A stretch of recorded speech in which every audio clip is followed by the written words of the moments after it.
আসসালামু আলাইকুম প্রিয় শিক্ষার্থী, আশা করি সবাই অনেক অনেক ভালো আছো। আজকে আমরা কস্ট অ্যাকাউন্টিং এই বই থেকে বিবিএ অনার্স এবং বিবিএস থার্ড ইয়ারে যারা পড়ছো তোমাদের জন্য আমরা ম্যাটেরিয়াল চ্যাপ্টার থেকে খুবই গুরুত্বপূর্ণ একটা প্রশ্নের আজকে সমাধান করব ইনশাআল্লাহ। Rupsha manufacturing company follows the FIFO system. Rupsha manufacturing company FIFO পদ্ধতিটা ফলো করে। The following particulars are available in respect of raw material during the month of March. অর্থাৎ মার্চ মাসের কিছু ম্যাটেরিয়াল এখানে দেওয়া হয়েছে। মার্চ 1 ব্যালেন্স 1700 ইউনিট 5.20 টাকা and purchase during the month. এরপরে কিছু ক্রয় দেওয়া আছে। তাহলে এখানে আমরা মার্চের 1 তারিখে কিছু ওপেনিং ব্যালেন্স পাচ্ছি, এরপরে যতগুলো আছে সবগুলো মূলত এখানে ক্রয় দেওয়া আছে। 4 তারিখে ক্রয় আছে 1150 একক, 14 তারিখে আছে 1000 একক, 21 তারিখে আছে 1100 একক এবং 24 তারিখে আছে 800 একক। এগুলো সবগুলো হচ্ছে আমাদের ক্রয়। Okay, the same quantity of raw material was issued at the end of each week. প্রত্যেক সপ্তাহ শেষে সমপরিমাণ কাঁচামাল ওরা ইস্যু করেছিল।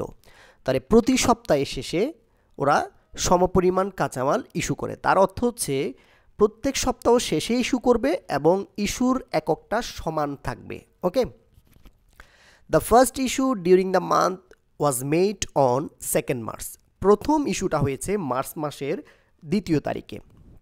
তাহলে প্রথম ইস্যু যদি মার্চ মাসের 2 তারিখে হয় তাহলে ঠিক তার 7 দিন পরে আরেকটা ইস্যু হবে।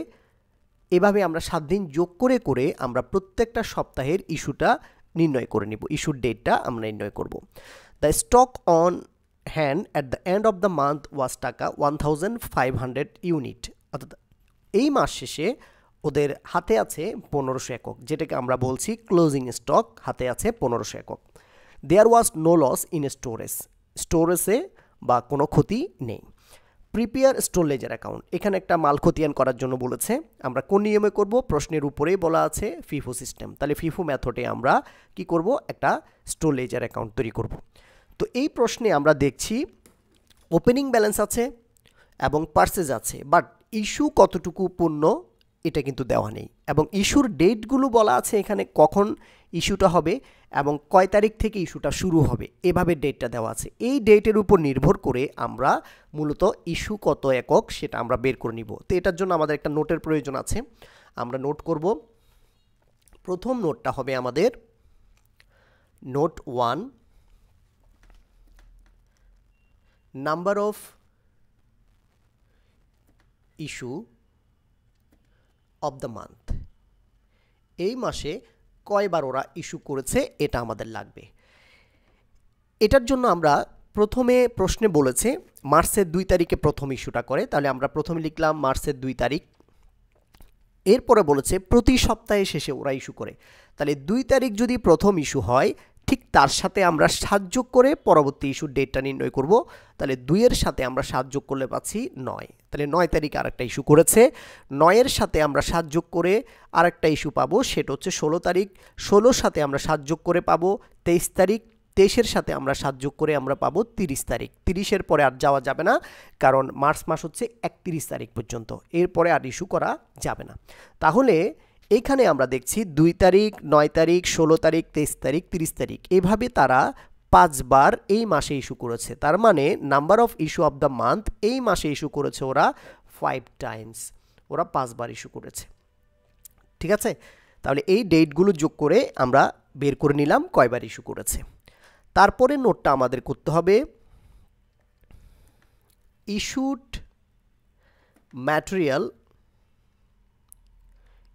Material of the month. এই মাসে মোট কত একক ওরা ইস্যু করেছে। এই মাসে ওরা মোট কত একক ইস্যু করেছে। তাহলে আমরা issued material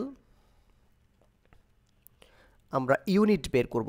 issued material units, আমরা ইউনিটস বের করব। তো ইস্যুড ম্যাটেরিয়াল বা বিক্রয়ের একক নির্ণয় করার জন্য আমরা সূত্র একটা অ্যাপ্লাই করব, সেটা হচ্ছে ওপেনিং ব্যালেন্স। আমাদের প্রশ্নে যে ওপেনিং ব্যালেন্সটা দেওয়া আছে এটার সাথে আমরা টোটাল পারচেজ ইউনিটগুলো যোগ করব, টোটাল পারচেস এটা যোগ করব এবং মাইনাস করব ক্লোজিং স্টক, মাইনাস করব আমরা ক্লোজিং স্টক।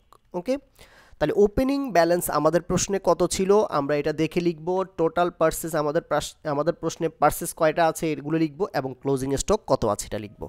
তো এটার জন্য আমরা প্রশ্নে যাচ্ছি, আমাদের ওপেনিং হচ্ছে 1700 একক, আমাদের পারচেস হচ্ছে 4টা 1150, 1000, 1100 এবং 800, এই 4টা আমরা লিখব। তাহলে প্রথমে লিখলাম আমরা ওপেনিং 1700, এরপরে আমরা টোটাল পারচেস 1150 একক, 1000 একক, এরপর হচ্ছে 1100 একক, এরপর হচ্ছে 800 একক, এই টোটাল পারচেস আমরা পারচেসগুলো যোগ করে দিলাম।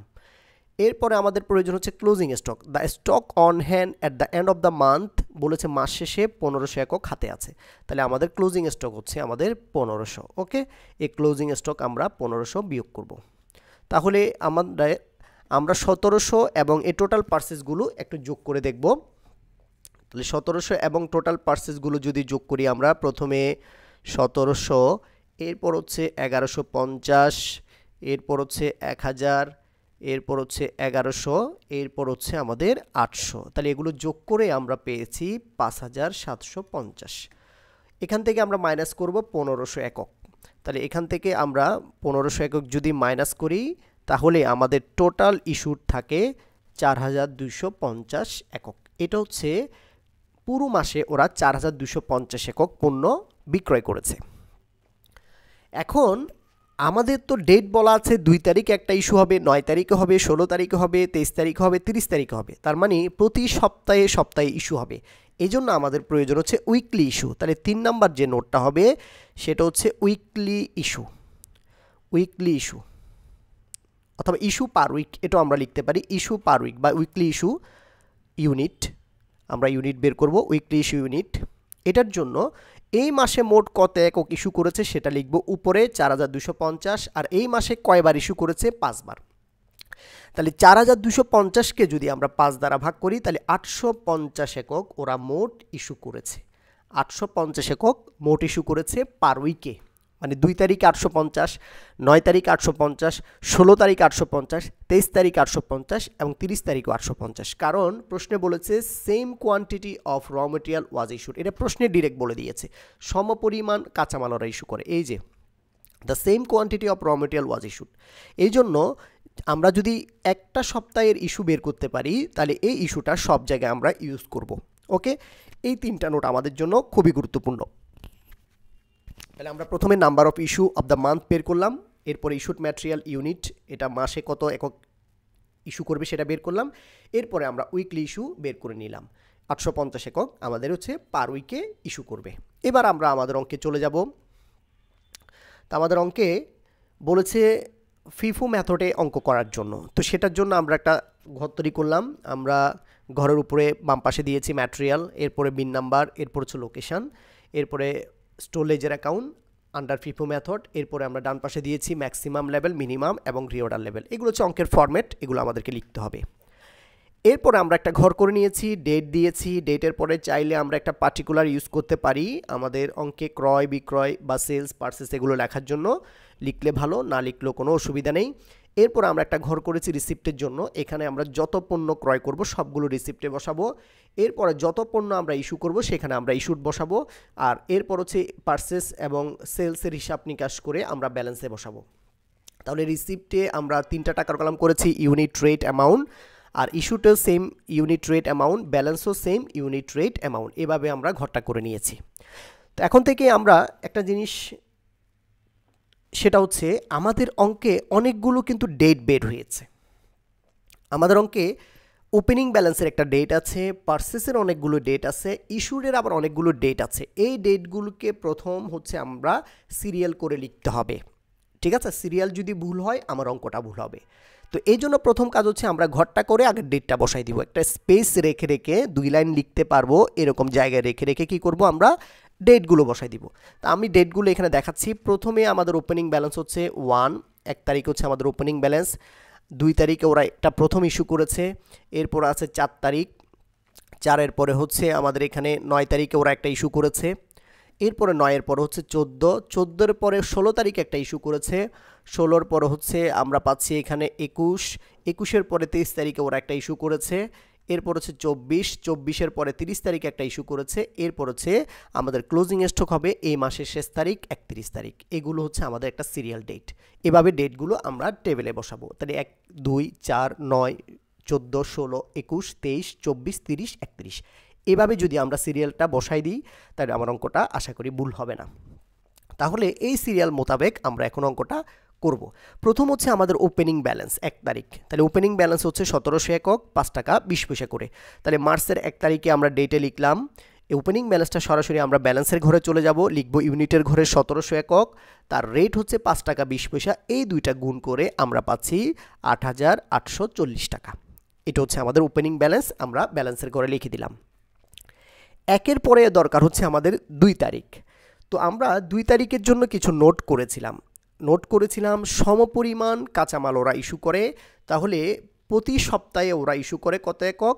প্রতি সপ্তাহে ওরা ইস্যু করে 850 একক। তার মানে 2 তারিখে 850 একক পণ্য ওরা ইস্যু করবে। ওকে, তাহলে 2 তারিখে যদি 850 একক ইস্যু করে তাহলে এই 2 তারিখ আমরা লিখলাম, ইস্যু করলে সেটা আমরা ইস্যুর ঘরে বসাবো, এককের ঘরে বসাবো 850 একক, এবং তার রেট হবে আমার বর্তমান ব্যালেন্সে যে রেটটা আছে এই রেট অনুসারে বসবে, 5 টাকা 20 পয়সা করে বসবে। আর 1700 একক থেকে আমরা 850 একক পণ্য বিক্রয় করেছি। ওকে, তাহলে 1700 একক থেকে 850 বিক্রি করলে আরও 850 একক পণ্য থেকে যাচ্ছে। এই থেকে যাচ্ছে যেটা, সেটা আবার এই তারিখে 2 তারিখে এসে ব্যালেন্সে বসে যাবে। মানে 1700 থেকে 850 যদি বিক্রি হয়, আরও 850 একক থাকে, এবং 850 একক 5 টাকা 20 পয়সা করে আমরা গুণ করে আমরা টাকা বের করে দিব। এটা হচ্ছে 2 তারিখের হিসাব। 2 তারিখের পরে আমাদের প্রয়োজন হচ্ছে 4 তারিখ। 4 তারিখে করেছে ক্রয় করলে আমরা এটাকে রিসিপ্টে বসাবো। ক্রয় করলে আমরা কি করব? রিসিপ্টে বসাবো। এই যে রিসিপ্টে বসালাম আমরা, একক হচ্ছে 1150, এবং ক্রয়ের যে দর আছে সেই দরটা ডাইরেক্ট বসবে। ওকে, বিক্রয়ের বেলায় ব্যালেন্স থেকে হিসাব করব, ক্রয়ের বেলায় প্রশ্নে যেটা আছে আমরা এটা লিখব। তাহলে 1150 5 টাকা করে 5750 টাকা আমরা কি পেলাম? ক্রয় পেলাম। তাহলে প্রাপ্তির ঘরে আমরা এটা বসাইছি। এখন আমরা জানি যদি পণ্য ক্রয় করা হয় তাহলে আমাদের স্টক বেড়ে যাবে, মজুদ বেড়ে যাবে, ব্যালেন্স বেড়ে যাবে। তো আমাদের কিছু আগের ব্যালেন্স আছে, 2 তারিখে কিছু ব্যালেন্স আমাদের রয়ে গেছে 850 একক, নতুন করে ক্রয় করছে আবার 1150 একক। এখন দেখব এই ব্যালেন্সের রেট আর আমাদের ক্রয়ের রেটটা কি মিল কিনা। যদি মিল হয় তাহলে আমরা একসাথে বসাইতে পারবো, আর যদি মিল না হয় আগের ব্যালেন্সটাকে আমরা আগে বসাবো, পরে যেটা ক্রয় করেছি এটা পরে বসাবো। তাহলে আগের ব্যালেন্স হচ্ছে 5 টাকা 20, আমরা ক্রয় করেছি 5 টাকা, তাহলে মিল নাই। তাহলে আগের ব্যালেন্সটাকে আমরা আগে লিখছি, এবং পরে 4 তারিখে যেটা ক্রয় করেছি এটা তার নিচে বসাচ্ছি 1150 একক 5 টাকা করে। তাহলে আমাদের ব্যালেন্সের ঘরে এখন পণ্য এসেছে 2 ধরনের, একটা হচ্ছে 850 একক আর একটা হচ্ছে 1150 একক। ওকে, এরপরে 4-এর পর হচ্ছে আমাদের 9 তারিখ। 9 তারিখ কি? 9 তারিখ হচ্ছে আমাদের ইস্যু। তাহলে 9 তারিখে আমরা ইস্যু করব, ইস্যু হচ্ছে আমাদের 850 একক। এখন এই 850 একক আমরা কোন রেটে বসাবো সেটা হচ্ছে আমাদের আগের ব্যালেন্সটা দেখব। আমাদের 4 তারিখের ব্যালেন্স আমরা দেখছি এখানে একটা আছে 5 টাকা 20 পয়সা, একটা আছে 5 টাকা। এখন কোনটা লিখব? এটার জন্য আমাদের মেথডটা প্রয়োজন, সেটা হচ্ছে FIFO method. FIFO that means first in first out, অর্থাৎ প্রথমে যে পণ্যটা আমার ব্যালেন্সে আছে সেই পণ্যটা আগে ছেড়ে দিতে হবে, আগে বিক্রি করে দিতে হবে। ওকে, তাহলে আমাদের প্রথমে ব্যালেন্সে আছে কত? 850 একক। তাহলে আমরা তো বিক্রি করছি 850 একক, তাহলে বরাবর আমরা এখানে পেয়ে গেছি। তাহলে 850 একক প্রথমে আমরা কি করে দিলাম?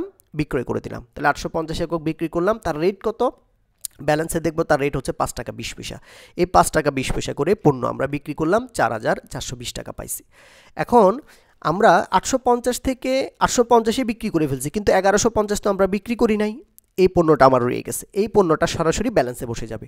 এই পণ্যটা এই 1150 5 টাকা করে ব্যালেন্সে গুণ করে আমরা বসিয়ে দিলাম। তার মানে এখন আমার 9 তারিখে ব্যালেন্সে পণ্য আছে 1150 একক। 9 তারিখের পরে আমরা পাচ্ছি 14 তারিখ। 14 তারিখে কি? ক্রয়। তো ক্রয় করলে কোথায় বসে? রিসিপ্টে বসে। তাহলে ক্রয় করলে রিসিপ্টে বসবে 1000 একক 5 টাকা 50 পয়সা করে 5500 টাকা। তো আমার আগের কিছু ব্যালেন্স রয়ে গেছে, এটার রেট আর এটার রেট ভিন্ন, তাহলে আগের পণ্যটা আগে বসাবো, আগের ব্যালেন্সের পণ্যটা আগে বসাবো, এখন যেটা ক্রয় করেছি সেটা আমরা তার নিচে বসাবো। ওকে, তাহলে 1150 আগে থাকবে এবং 1000 থাকবে পরে। এরপরে 14 তারিখের পরে আমাদের হচ্ছে 16 তারিখ। তো 16 তারিখ কি? 16 তারিখ হচ্ছে আমাদের ইস্যু। তো ইস্যু করবে কত একক? 850 একক। তাহলে ইস্যু যদি 850 একক পণ্য করে তাহলে কোন নিয়মে করবে? ফিফো। তাহলে আমার ব্যালেন্সটা দেখব, এই যে ব্যালেন্সটার মধ্যে আমাদের প্রথমে যে পণ্যটা আছে সেখান থেকে আগে বিক্রি করব। তাহলে 1150 থেকে আমরা বিক্রি করব 850 একক। 1150 থেকে 850 একক বিক্রি করলে আরও রয়ে যাচ্ছে কত একক? 300 একক। তাহলে 1150 থেকে 850 একক বিক্রি করলে আরও 300 একক পণ্য রয়ে যাচ্ছে। 1150 এককের রেট কত? 5 টাকা। এখানে ভুলে লেখা হয়েছে 5 টাকা 20 পয়সা, এটা হবে 5 টাকা, এটা হবে 5 টাকা। ওকে, এটা 5 টাকা হবে। তাহলে 1150 থেকে আমরা 850 বিক্রি করেছি 5 টাকা দরে, এখানে টাকা গুণ করে আমরা একটু ঠিক করে লিখব। তাহলে 5 টাকা দরে, আর 300 একক পণ্য রয়ে যাচ্ছে 5 টাকা দরে 1500 টাকা। আর 1000 একক পণ্য তো আমরা বিক্রি করি নাই, 1000 একক পণ্য আমরা বিক্রি করি নাই, সো 1000 একক পণ্যটা তার নিচে বসবে। তাহলে আগের পণ্যটা আগে থাকবে এবং পরের পণ্যটা পরে থাকবে। ওকে, এখানে এলোমেলো করা যাবে না, আগের পণ্য সবসময় আগে এবং পরের পণ্যটা পরে থাকবে। এরপরে আমাদের 16 তারিখের পর হচ্ছে আমাদের 21 তারিখ। 21 তারিখে কি হলো? 21 তারিখে ক্রয় করেছে 1100 একক 5 টাকা 30 পয়সা করে। আমরা জানি ক্রয় করলে কোথায় বসে? রিসিপ্টে বসে। তাহলে আমরা ক্রয়টাকে রিসিপ্টে বসালাম, এই 1100 একক 5 টাকা 30 পয়সা করে গুণ করে বসালাম। আমরা জানি ক্রয় করলে মজুত পণ্য বেড়ে যায়, তাহলে ক্রয় করলে মজুত পণ্য যখন বেড়ে যাবে তখন আগের পণ্যটা আমরা নামিয়ে ফেলবো। তাহলে আগের পণ্য আছে আমার কত? 300 1000 নামিয়ে ফেললাম এবং 1100 যেটা ক্রয় করেছি সেটা তার নিচে বসালাম, কারণ এখানে রেটগুলো ভিন্ন ভিন্ন। তাহলে আগের পণ্য আগে থাকবে এবং পরে যেটা ক্রয় করেছি সেটা তার নিচে থাকবে। আশা করি বুঝেছো এই জিনিসটা। 21-এর পরে হচ্ছে আমাদের 23 তারিখ। তো 23 তারিখ কি? 23 তারিখ আমরা হিসাব করে দেখেছি, 23 তারিখে একটা বিক্রয় হচ্ছে। বিক্রয় কত একক হবে? 850 একক বিক্রয় হবে। বিক্রয় হবে আমাদের 850 একক। এভাবে আমরা ব্র্যাকেটে লিখতে পারবো, 850 ব্র্যাকেট দিয়ে আমরা এভাবে লিখব। এখন আমার অঙ্ক তো ফার্স্ট ইন ফার্স্ট আউট, প্রথমের পণ্য আগে বিক্রি করতে হবে। তাহলে আমার প্রথমে পণ্য ব্যালেন্সে কত আছে? যে রেটে বিক্রি করব, যে ডেটে আমরা বিক্রি করব তার আগের ডেটের ব্যালেন্সটা দেখব। তাহলে আমাদের প্রথমে পণ্য আছে 300 একক, তাহলে 300 একক বিক্রি করলাম, 850 থেকে 300 একক বিক্রি হয়ে গেছে, আরও বিক্রি করতে হবে 550 একক। এইখানে 300-র মধ্যে আর নাই, এবার আমরা তার নিচে যাব। এই 1000 থেকে আমরা 550 একক পণ্য বিক্রি করলাম। ওকে, তাহলে 300 বিক্রি হয়েছে 5 টাকা করে, 5 টাকা করে লিখেছি। 1000 থেকে বিক্রি হয়েছে 550, 5 টাকা 50 পয়সা করে লিখেছি। 300 তো সম্পূর্ণ বিক্রি হয়ে গেছে, আর 1000 থেকে বিক্রি হয়েছে মাত্র 550, তাহলে আরও রয়ে গেছে কত? আরও রয়ে গেছে আমাদের 450 একক পণ্য, 5 টাকা 50 পয়সা করে বসিয়ে দিয়েছি। আর 1100 এককের পণ্য তো বিক্রি হয় নাই, এটা নিচে আছে সবার, এই জন্য সবার নিচে থাকবে। ওকে, তাহলে 1000 থেকে 550 বিক্রি করেছি, আরও 450 রয়ে গেছে, আর 1100 একক পণ্য বিক্রি হয় নাই, সেটা আমরা তার নিচে বসিয়ে দেব সরাসরি। এইভাবে আমরা এই 23 তারিখে 850 একক পণ্য বিক্রয় করেছি। এবার আমরা আসি 24 তারিখ। 24 তারিখে কি?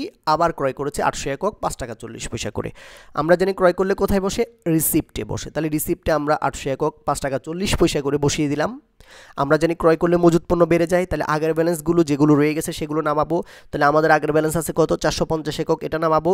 1100 একক রয়ে গেছে, এটা নামাবো। এই দুইটা নামানোর পরে আমরা 800 একক যেটা ক্রয় করেছি এটা তার নিচে বসাবো, কারণ এখানে রেটগুলো একটা আরেকটার সাথে মিল নেই। তাহলে আগের পণ্যগুলো আগে থাকবে এবং পরে যেটা ক্রয় করেছি এটা পরে থাকবে। ওকে, 24 তারিখের পরে হচ্ছে আমাদের 30 তারিখ। তো 30 তারিখ আমরা বিক্রয় পেয়েছিলাম 850 একক, তাহলে বিক্রয় হচ্ছে আমাদের 850 একক। তো আমরা কোন নিয়মে অঙ্ক করছি? First in first out. তাহলে প্রথমের পণ্য আগে বিক্রি করতে হবে, তাহলে আমাদের আগের ডেটের ব্যালেন্সটা দেখব। তাহলে প্রথমে পণ্য আছে 450 একক, তাহলে প্রথমে আমরা 450 একক বিক্রি করলাম। তাহলে 850 থেকে 450 বিক্রি হয়ে গেছে, আরও বিক্রি করতে হবে 400। এই 400 বিক্রি করব 1100 থেকে। ওকে, তাহলে 450 বিক্রি হয়েছে 5 টাকা 50 পয়সা করে লিখলাম, গুণ করে বসালাম। 1100 থেকে বিক্রি করেছি 400 টাকা করে, 400 একক, এবং তার রেট হচ্ছে 5 টাকা 30 পয়সা করে। এই 5 টাকা 30 পয়সা করে লিখলাম, গুণ করে বসালাম। তো 450 সম্পূর্ণ বিক্রি হয়ে গেছে, 1100 থেকে বিক্রি হয়েছে 400, আরও রয়ে গেছে কত? 700। এই 700 একক পণ্য ব্যালেন্সে আমার বসে যাবে সরাসরি। আর 800 একক পণ্য তো আমরা বিক্রি করতে পারি নাই, টাচও করি নাই, তাহলে এই পণ্যটা সবার নিচে থাকবে। ওকে, 1100 থেকে বিক্রি হয়েছে 400, তাহলে রয়ে গেছে 700। 700-র রেট হচ্ছে 5 টাকা 30 পয়সা, আর 800 একক পণ্য বিক্রি হয় নাই, 800 একক 5 টাকা 40 পয়সা করে আমাদের ব্যালেন্সে আমরা বসিয়ে দিলাম। এরপরে হচ্ছে আমাদের 31 তারিখ। তো প্রশ্নে the stock on hand end of the month, মাস শেষে বলছে 1500 একক হাতে থাকবে, তার মানে 31 তারিখে হাতে থাকবে, 31 তারিখে হাতে থাকবে 1500 একক। তো আমরা দেখি অঙ্কের ভিতরে 1500 একক পাইছি কিনা। এই যে 700 আর 800 দুইটা যোগ করে 1500, তাহলে 31 তারিখে আমরা 1500 একক পণ্য হাতে পেয়ে গেছি।